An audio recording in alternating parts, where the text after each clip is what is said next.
মানুষ কিভাবে মানুষের মাংস খাইতে পারে এই ভিডিও ক্লিপটা খুব ভালো করে লক্ষ্য করবেন। All is the three secret ingredients that might be found in this amazing sausage that you made for us today.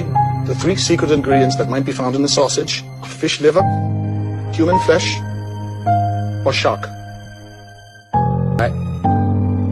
Are those really the three ingredients? Yeah, yes, fish liver, human flesh, or shark. You guys, is this so?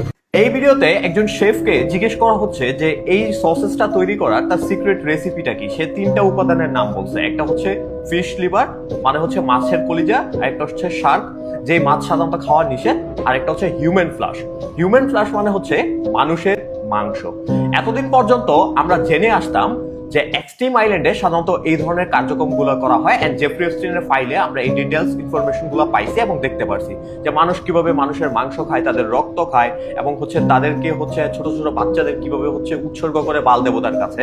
But বর্তমানে এসে এই সকল জিনিসকে এতটাই normalise করা হচ্ছে যে এগুলো এখন প্রকাশ্যে করা হচ্ছে।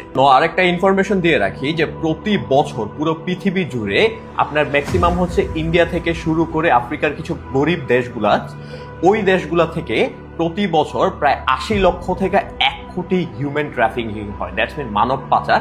এই সকল মানুষকে এক্সট্রিম আইল্যান্ড থেকে শুরু করে অ্যান্টার্কটিকা বিভিন্ন জায়গায় বিক্রি করে দেওয়া হয় এবং তাদেরকে তাদের দেবতার কাছে হচ্ছে আপনার উৎসর্গ করা হয়। এই সকল মানুষকে উৎসর্গ করে সেই সকল মাংসগুলাই হচ্ছে বড় বড় লিডার থেকে শুরু করে যারা আছে সবাই সাধারণত এই মাংসগুলা খেয়ে থাকে। এখন এই সকল বিষয়গুলো তারা সামনে আনতেছে। একটা সময় ছিল যখন ইলুমিনাতি কালচার গোপনে চর্চা করা হতো, বাট এখন পাবলিকালি এই সকল প্রোগ্রামগুলো করা হচ্ছে, এই সকল জিনিসগুলো পাবলিকালি করা হচ্ছে। দ্যাটস মিন দাজ্জাল আসার সময় প্রায় চলে এসেছে। এখন মূল ইনফরমেশন, গত ভিডিওতে আপনাদেরকে বলছিলাম যে খানা কাবার গিলাফ, মানে যেই গিলাফকে ছুঁয়ে প্রতিদিন লক্ষ লক্ষ মানুষ তওয়াফ করতো, সবচেয়ে পবিত্র একটা জিনিস, আল কোরআনের আয়াত খচিত এই সিকিউরিটি সম্পন্ন জিনিস এবং সম্মানিত জিনিসটা কিভাবে এক্সট্রিম আইল্যান্ডে পৌঁছলো, কে পৌঁছলো, সেই বর্ণনাটা আজকে আপনাদেরকে দিতে। 2015 সালে সৌদির নতুন বাদশাহ নিয়োগ হয় সালমান বিন আব্দুল আজিজ। সে বাদশাহ নিয়োগ হওয়ার 2 বছরের মাথায় সৌদির সিকিউরিটি ডিফেন্সের এই যে লোগোটা আগে ছিল 2017 সালের আগে পর্যন্ত যে লোগোটা ছিল, যে একটা খেজুর গাছ এবং দুই সাইডে দুইটা তরবারি, যেটা ছিল সৌদির বাদশাহী ইতিহাসের একটা লোগো, এটাকে সে পরিবর্তন করে কি লোগোতে রূপান্তরিত করে, এই লোগোতে। এন্ড আমরা খুব ভালো করে জানি এটা হচ্ছে একটা ইলুমিনাতি চিহ্ন, মূলত দাজ্জালের যে এক চোখের চিহ্ন, এটাই হচ্ছে সেই চিহ্ন। এখন কথা হচ্ছে সৌদির বাদশাহ কি তাহলে ইলুমিনাতি গ্রুপের সদস্য? ডেফিনেটলি, কারণ জেফ্রি এপস্টাইনের ফাইলে আমরা এই সকল বিষয়ে অনেক ইনফরমেশন পাইছি অলরেডি, যে ট্রাম্পের সাথে, মোদির সাথে এবং হচ্ছে অন্যান্য লিডারের সাথে সৌদির বাদশারও ওই জায়গাতে সম্পর্ক ছিল এবং সেও ওই জায়গাতে যাইতো, সেও উৎসর্গ করতো।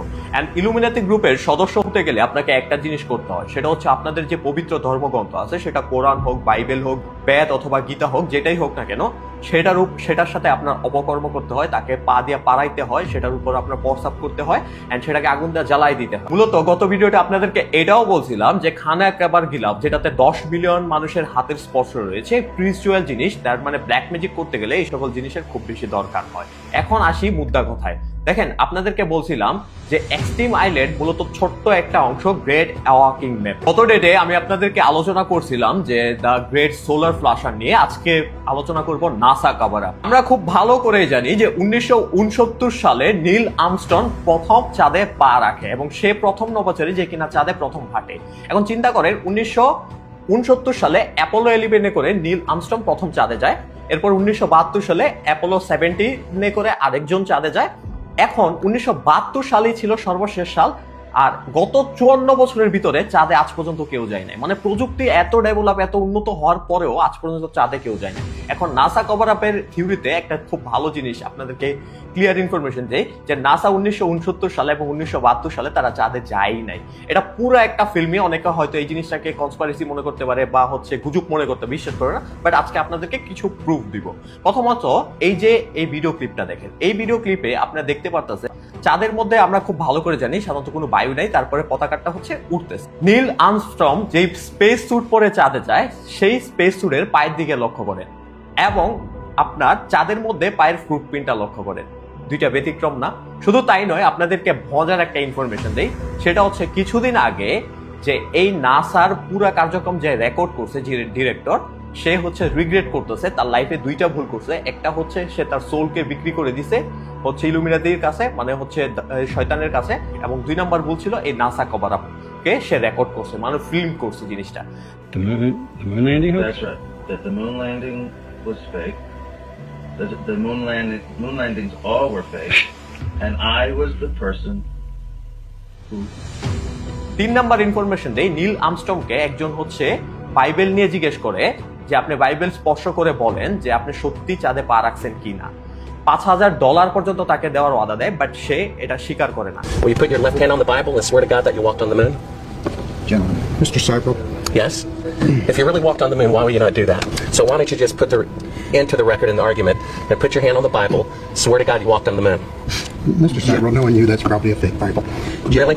Well, no, it's a real Bible. এবং আরেকটা মজার ইনফরমেশন দেই, একটা শোতে জিজ্ঞেস করা যায় আপনার প্রথম অনুভূতি কি ছিল ওই জায়গাতে, তখন সে বলে it's a animation, it's a record. My parents waking me up and we went down and we watched you guys land on the moon, No, which you was didn't. No, you didn't. what? Because there wasn't any television. There wasn't anybody taking a picture. You watched animation. তো বুঝতে পারতেছেন যে পৃথিবীর মধ্যে আমাদেরকে কত দিক থেকে বোকা বানানো হচ্ছে। শুধু বোকা বানানো বললে ভুল হবে, যে আমাদের এই যে হিউম্যানিটি সিস্টেম, স্টাডি প্ল্যান, যে একটা ছেলে ছোট থেকে 30-40 বছর পর্যন্ত লেখাপড়া করবে, লেখাপড়া করে সে চাকরি বাকরি করবে, এই সব কিছুই তাদের তৈরি, সিস্টেমেটিক্যালি এরা তাদের তৈরি করছে যে হিউম্যানকে একটা ট্রাফিকের মধ্যে ফাঁসায় রাখতে পারে। আর এমনই ইনফরমেটিভ ভিডিও পাওয়ার জন্য আমার এই পেজটাকে একটু ফলো দিয়ে রাখবেন, বিকজ এই পেজের যদি কিছু হয়ে যায় ওই পেজ থেকে যেন এই সকল ইনফরমেশন আপনাদের সাথে শেয়ার করতে পারি।